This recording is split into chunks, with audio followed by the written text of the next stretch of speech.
Welcome to S B curious. S B curious में आप सभी का स्वागत है। आइए हम आज कंजक्शन का एक अनदर पार्ट देखेंगे, या जिसे आप बोल सकते हैं the second types of conjunction. And the name of second type of conjunction is subordinating conjunction. The name of second kind of conjunction is subordinating conjunction. Subordinating conjunction. Then what does the mean of subordinating conjunction? The name of the second name of subordinating conjunction is dependent clause. Then what does the mean of dependent clause? A clause which depends on its actual conjunction, or a clause which depends on a principal sentence or principal clause of the sentence, that is called independent clause. This is the definition of subordinate clause. And let us see. Firstly, we shall see subordinating conjunction. Then what does the actual mean of subordinating conjunction? उसको हिंदी में देखेंगे। Subordinating conjunction क्या है, तो उसको देखते हैं। एक दूसरे पर आश्रित रहने वाले उपवाक्यों को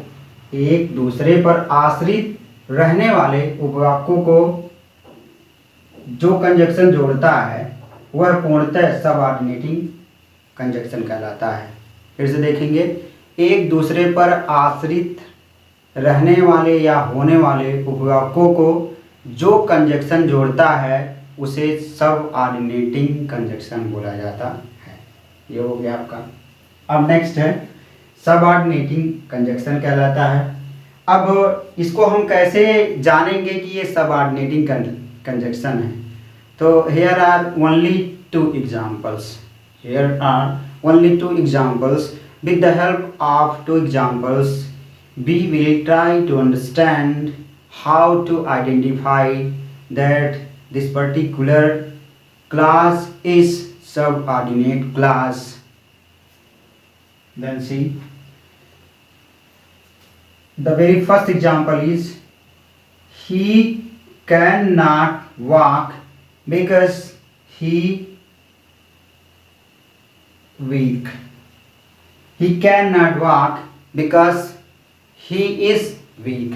यहाँ पर ध्यान दीजिएगा, he cannot walk because he is weak। यहाँ पर इस देखिएगा, इसको हम जान करके छोड़े थे। क्यों? क्योंकि इस पर और भी समझाने में हमको आसान रहेगा।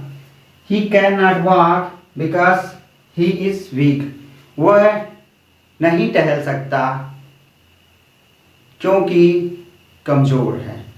ठीक है, तो इसमें हम कैसे देखेंगे कि क्या चीज़ें कैसे हैं? तो ये पहले सेंटेंस की बात हो गई, तो इसको देखते हैं। जैसे ही कैन नॉट वॉक, वह टहल नहीं सकता। ही इज वीक, वह क्या है? कमजोर है। तो एक तरीके से अगर देखा जाए ही कैन नॉट वॉक, तो जाहिर सी बात है कि आपके दिमाग में आएगा कि हाँ ठीक है भाई, वह नहीं टहल सकता या वह नहीं टहल सकते, तो क्या रीजन हो सकता है? तो जो रीजन बताएगा या जो पर्टिकुलर वर्ड ये डिनोट कर देगा कि क्यों ये काम नहीं हो पा रहा है, वही आपका क्या है? सबऑर्डिनेटिंग कंजक्शन है। वही आपका सबऑर्डिनेटिंग जो है जोड़ने वाला है, सबऑर्डिनेटिंग कनेक्टर है, सबऑर्डिनेटिंग कंजक्शन है। तो इस तरीके से ये हो गया आपका। तो इसमें जो ये पर्टिकुलर वर्ड बिकॉज है वो क्या कर रहा है? वो एक तरीके से जैसे he can not walk because he is weak, तो ही कैन नॉट वॉक, वह टहल नहीं सकता। ही इज वीक, वह कमजोर है। तो फिर इसमें हम देखेंगे वह टहल नहीं सकता क्योंकि, इसका मतलब क्या होता है? क्योंकि को भी देखेंगे। क्योंकि वह क्या है? कमजोर है। वह टहल नहीं सकता इसलिए क्योंकि वो क्या है? कमजोर है। या वह जा नहीं सकता, टहल नहीं सकता बिकॉज ही इज वीक, वह कमजोर है। दूसरे देखेंगे, we know that God is everywhere. We know that God is everywhere. हम जानते हैं कि ईश्वर सब जगह हैं। हम जानते हैं कि भगवान प्रत्येक जगह पर हैं। ईश्वर सर्वव्यापी है, या आप कह सकते हैं ईश्वर सर्वविद्यमान है। तो ये हो गया। अब ये दोनों जो वाक्य आपके आए, पहला हमने जो सेंटेंस बताया और दूसरा हमने जो सेंटेंस बताया, उनकी हम एनालिसिस करते हैं, उनका विश्लेषण करते हैं और ये समझने की कोशिश करेंगे, ये जानने की कोशिश करेंगे कि किस तरीके से वो जो है सब ऑर्डिनेटिंग कंजक्शन का काम कर रहे हैं, या कौन से वे वर्ड हैं जो सब ऑर्डिनेटिंग कंजक्शन बनने का कार्य कर रहे हैं। उपयुक्त वाक्यों में बिकॉज, एंड, वीक, जैसा कि वाक्य नंबर सेंटेंस नंबर फर्स्ट में बिकॉज है, सेंटेंस नंबर जो है सेकंड में या बोल सकते हैं 2 में क्या है, वीक है, सबऑर्डिनेटिंग कंजक्शन है। सबऑर्डिनेटिंग कंजक्शन क्यों है उसको भी देखते हैं। इन वाक्यों को अलग अलग उपवाक्य में विभाजित करने पर, इन उपवाक्यों को, जैसा कि हमने अभी ऑलरेडी बताया आप लोगों को, उसी पर फिर से चर्चा हो रही है। इन वाक्यों को अलग अलग उपवाक्य में विभाजित करने पर एक प्रिंसिपल क्लॉज बनेगा और एक सबऑर्डिनेट क्लॉज बनेगा। ये दोनों जो आपके सेंटेंस अभी हमने बताया, इनको अलग अलग विभाजित करने पर, इन उपवाक्यों को अलग अलग विभाजित करने पर 2 क्लॉज बनेगा। उन दोनों का नाम क्या है, एक क्लॉज का नाम प्रिंसिपल क्लॉज है और दूसरे क्लॉज का नाम है सबऑर्डिनेट क्लॉज। तो हम देखेंगे इन वाक्यों में कितने तक, या वो क्या सिचुएशन है जो प्रिंसिपल क्लॉज बनेगी और उसके बाद क्या सिचुएशन बनेगी कि वो सबऑर्डिनेट कहलाया जाएगा। या आप कह सकते हैं कि कैसे हम इनमें छांटेंगे या कैसे हम जानेंगे कि ये प्रिंसिपल क्लॉज है और उसके बाद जो है सबऑर्डिनेट क्लॉज है। तो उनकी भी एनालिसिस हुई है। यहाँ पर आप देखेंगे प्रिंसिपल क्लॉज, सबऑर्डिनेट क्लॉज, वही जो यहाँ के 2 सेंटेंस हैं उन्हीं को कैटेगराइज किया गया है, उन्हीं को बांटा गया है प्रिंसिपल क्लॉज और सबऑर्डिनेट क्लॉज में। तो जैसे आपका he can not walk, he can not walk because he is weak. इसमें देखेंगे जो ही कैन नॉट वॉक है ये आपका प्रिंसिपल क्लॉज है। प्रिंसिपल क्लॉज का मतलब होता है प्रधान उपवाक्य। प्रिंसिपल क्लॉज का मतलब क्या होता है, प्रधान उपवाक्य। आप इसका नाम दे सकते हैं प्रधान उपवाक्य, प्रिंसिपल क्लॉज। और सबऑर्डिनेट क्लॉज का मतलब आप बोल सकते हैं आश्रित उपवाक्य। इसका नाम आप बोल सकते हैं आश्रित उपवाक्य। ध्यान दीजिएगा बहुत आराम पूर्वक, इसका नाम आप ले सकते हैं आश्रित उपवाक्य। तो ये हो गया। फिर से देख लीजिए, principal clause and subordinate clause. वो सीएल लिखा गया, सीएल का मतलब क्लॉज है, शॉर्ट फॉर्म में लिखा गया क्लॉज को। ही कैन नॉट वॉक, वह टहल नहीं सकता या वह जा नहीं सकता। टहलना, जाना, वॉक मतलब किसी भी सेंस में आप ले सकते हैं। वह टहल नहीं सकता या जा नहीं सकता बिकॉज ही इज वॉक। तो यहाँ पर हम देखेंगे ही कैन नॉट वॉक, कामा लगा हुआ है, ये आपका प्रिंसिपल क्लॉज है, मतलब प्रधान उपवाक्य। प्रधान उपवाक्य का मतलब पहला उपवाक्य है, पहला एक तरीके से कथन है। और दूसरा क्या, क्यों, बिकॉज मतलब होता है क्योंकि, ही इज वीक, वो क्या है, कमजोर है, कमजान है। दूसरा वी नो, हम जानते हैं, दैट गॉड इज एवरीवेयर, हम जानते हैं कि ईश्वर सर्वस्त्र, मतलब प्रत्येक ह्यूमन बीइंग, हम सभी लोग जानते हैं, जो भी थोड़ी बहुत कॉन्शियस हैं, थोड़ी पढ़े लिखे हैं, ना भी पढ़े लिखे हैं, लेकिन सब लोग जानते हैं कि ईश्वर जो है वो सर्वविद्यमान है, सर्वव्यापी हैं। तो we know that God is everywhere, हम जानते हैं कि ईश्वर प्रत्येक जगह है। तो वी नो जो है ये आपका प्रिंसिपल क्लॉज है, जिसे आप बोलेंगे प्रधान उपवाक्य। And after that God is everywhere, ईश्वर प्रत्येक जगह पर है, ये आपका क्या हो जाएगा, आश्रित उपवाक्य, या जिसे आप बोल सकते हैं सबऑर्डिनेट क्लॉज। ये हो गया।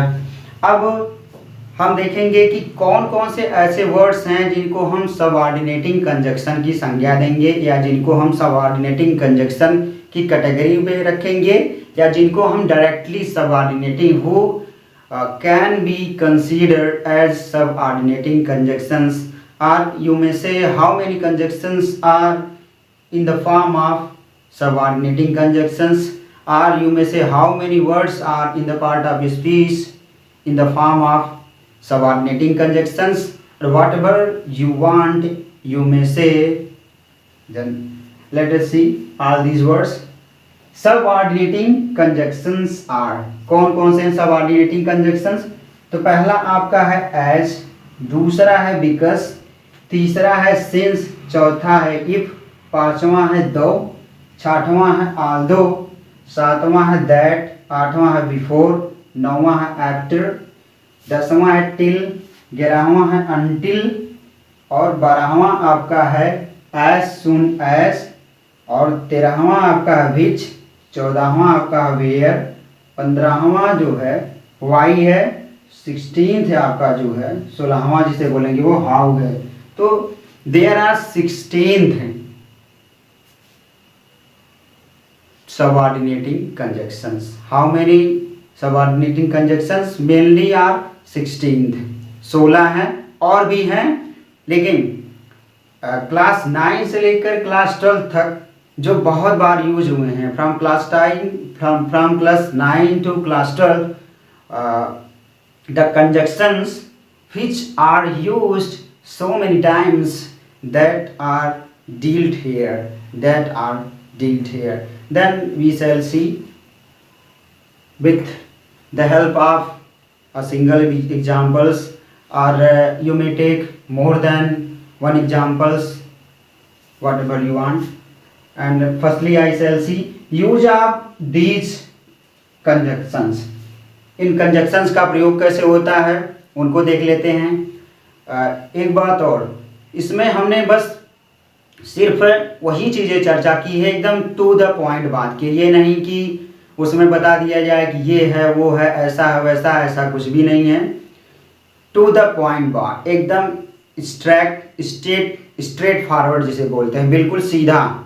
क्या है उसकी डेफिनीशन देखते हैं, उसके बाद उसकी हिंदी में डेफिनीशन देखेंगे, फिर उसको कितने कैटेगरी में बांटा गया है उसको देखते हैं, फिर उनके कैटेगरी का नाम एक एक कर बता करके, फिर एक पहले कैटेगरी में कौन कौन से आएंगे, दूसरे कैटेगरी में कौन कौन से आएंगे, पहली कैटेगरी में जितने भी हैं उनका यूज कैसे किया जाए, सेंटेंस उनको लेकर के वाक्य कैसे बनाया जाए, दूसरे कैटेगरी में जितने आएंगे उनको लेकर के वाक्य कैसे बनाया जाए। बस यही सब चीज़ें हैं, इन्हीं सब चीज़ों को सीखा जाएगा, बाकी कोई भी एक्स्ट्रा चीज़ नहीं। तो पहला आपका है एज, तो एज का हम देख लेते हैं। पहला as he was not, as he was not there, as he was not there, I spake to his father.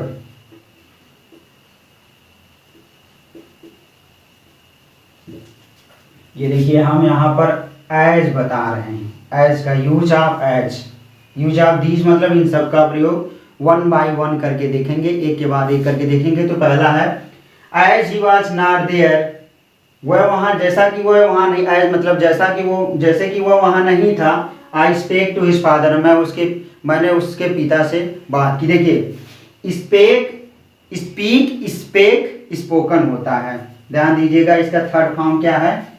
First form है इसका स्पीक, सेकंड फॉर्म स्पेक है, और थर्ड फॉर्म इसका क्या है? स्पोकन है, स्पोकन है। और फोर्थ फॉर्म इसका क्या है? स्पीकिंग है। एक और फॉर्म बनता है जिसको बेस फॉर्म बोलते हैं। There are 5 forms of an action verb, ध्यान दीजिएगा। There are 5 forms of an action verb. Action verb के कितने फॉर्म्स होते हैं? 5 रूप होते हैं। तो स्पीक, स्पेक, स्पोकन, स्पीकिंग, ये आपके इसके फॉर्म हो गए। इसको भी इसी के साथ जो है तैयार करते हुए चलिए, आप लोग ध्यान से देखते हुए चलिए इन सब चीज़ों को बढ़िया पूर्वक। As he are not there I speak to his father, जैसा कि वह वहाँ नहीं था मैंने उनके पिताजी से बात की, या मैंने उनके पिता से बात की। ये आपका एज का प्रयोग हो गया। अब हम देखेंगे एज के बाद जो है दूसरे नंबर पर कौन आएगा। दूसरे नंबर पर है विकास। विकास का प्रयोग बहुत सरलता पूर्वक देख लिया जाए।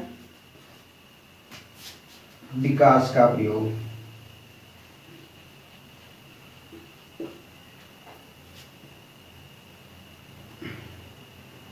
विकास का प्रयोग बहुत छोटा सा एग्जाम्पल देखेंगे। I love her, because she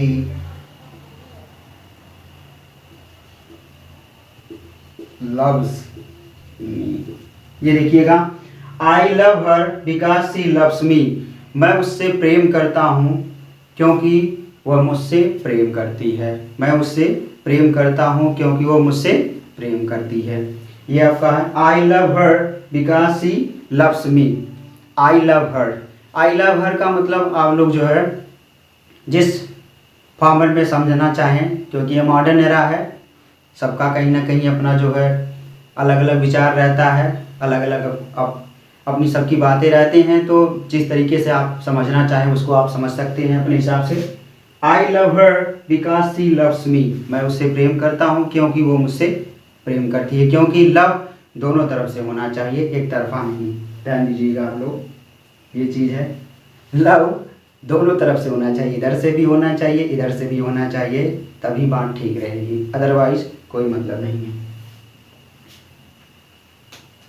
ये हो गया आपका विकास का प्रयोग।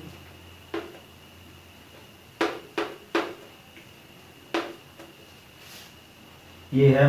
उसके बाद तीसरा आपके सामने है सिंस का प्रयोग। सिंस का प्रयोग देखेंगे।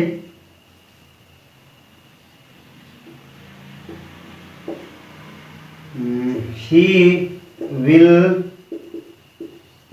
go there since he will go there since your desire it.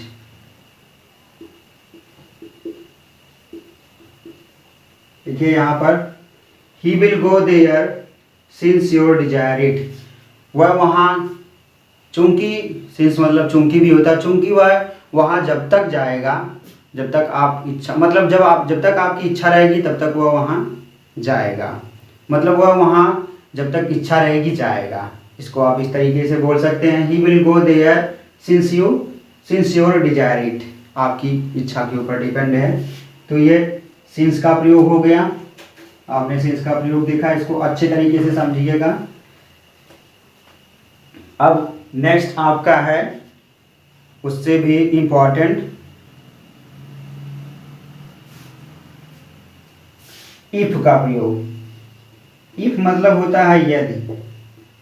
If का मतलब जैसा कि हमने हिंदी में कंजक्शन जब स्टार्ट किया था तो उसमें हिंदी सब पढ़ाए हैं, तो इसको देखने से पहले आप इंट्रोडक्टरी वीडियो देखिएगा कंजक्शन, उसके बाद आप देखिएगा टाइप्स ऑफ कंजक्शन, उसके बाद उनके अलग अलग टाइप्स में हमने 1 बाय 1 करके सीक्वेंस दिया है। तो इफ़ का प्रयोग बहुत ही मज़ेदार है, बहुत अच्छा है, और इसको देख लेते हैं कैसे होगा। He will dismiss you. He will dismiss you. He will dismiss you if you are